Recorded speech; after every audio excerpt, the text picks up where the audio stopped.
Ba ez da, erabaki horretxa, poliki denborakin etortzean da.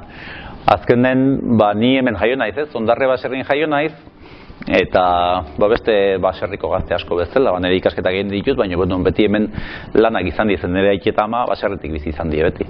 Orduan beti esku bat bota izan dugu, bainik eta bainera nahiek, eta nik beste ikasketa batzuk egin ditu, unibertsitatea jo nintzen, haitu naiz lan askotan, eta beti tire ikizu, ni beti hemen pasatu izan, naiz beti egunero hemen pasatu izan, naiz eta guain iritsi dela, guain urte pare bat nire gurasok jubilatzeko garaie, esan non, neuken ja, namazkin 10-15 urte beste lan batzutan, eta nahi nun zerbait neurea egin. Eta hemen neuken alternatiba, eta gero baserri mundu asko gustatzen zat, naturakin kontaktu notea, norbere zerbait eitea, ardik asko gustatzen zaizkit, eta gazta eitean netzako da hobi bat, netzako ez da lana. Orduan pixkat hortik, bizik ekartzen zaitu, ekarri nau, nahi edo nahita o nahi gabe, pixkat artzain izatea, edo bintzat baserritik eta arditatik eta gaztain izatik bizitzea.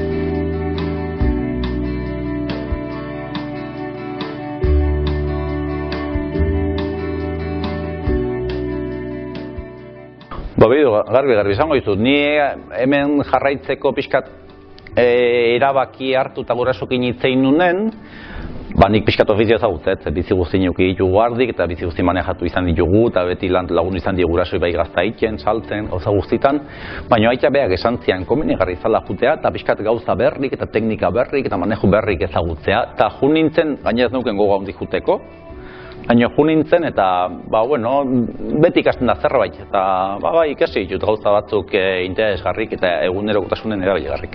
Orduan pixkat hori izan zen, aitak esan ziana, neuk buelta bat eman nion eta gero ez da oso kurso luzea, 6 hilabeteko kurso bat da. Eta orduan ematen ziaten erreztasunek hemen lanin eta goizeko 9:30 juteko, oso goiza ekitzen naiz, izan naiz kursoan non bitarten, baina pixkat hortik.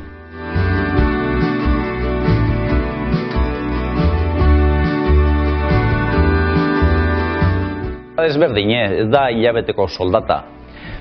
Adibidez, esplikatuko dizut. Guk gastatzen dugu negun, pixkat jana barruen hartzea, orduan artoa, oloa, zerealak eoste ditugu, eta zereal horiek kostue ordaintzen dugu urri edo azaron. Eta horren rentabilidea atatzen dugu gazta saltzen dugunen. Baina gazta saltzen hasten geha martxotia aurrea. Orduan, negua izaten da rentabilidade aldetik diru gutxina irabazten duguna eta gazta saltzen hasten gehanen gehiena irabazten duguna. Ez da beti hilabetero soldata bat. Eta bizimodua eta eiteke. Inbar da eukiztuna da, bokazioa auki eta bai natura, bai abedek eta bai kanpon ibiltzea eta azkenen baserri inguruko eta mendi inguruko bizitza gustatu eta maite izan behar duzu. Bizitzateatze badago. Baina ordu dexente lan egin da, ez diegunen 8 ordu, astelenetik ostiralea.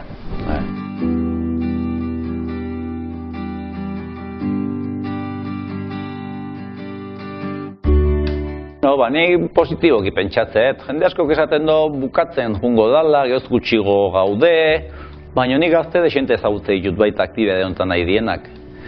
Eta nik uste jarraituko dela lanbide honekin. Azkenen da moldatzea bakuitzek, bizikalidade egoki bat eukitzea eta soldata duin bat eukitzea. Pixkat ardiekin, azkenen bilo bat esuna da hori ez, bizikalidade egoki bat eukitzea. Eta nik uste jarraituko dela. Igual ez geha oain dela 20 edo oain haine hartain izango hemendik aurrea, baina nik uste bai jarraituko dela. Eta gero, iruditzen zait baita guk egiten dugun produktuk badutela estimazioa. Eta gehoz produktu gutxi baldin badau, estimazioare seguruki haunditzen jungoa. Orduan nik uste aurreare izango dira hartzaiek. Igual bai aldatuko die transhumantzia, mendia edo kostaldea juteko itxura horiek batzukiak aldu dienak, gauzuiek aldatzen jungo die. Baina nik uste, baina Euskaldunok oso itxura zalegea eta nik uste jarraituko edo, egongo ala jendea jarraituko gona aktibidade dukin.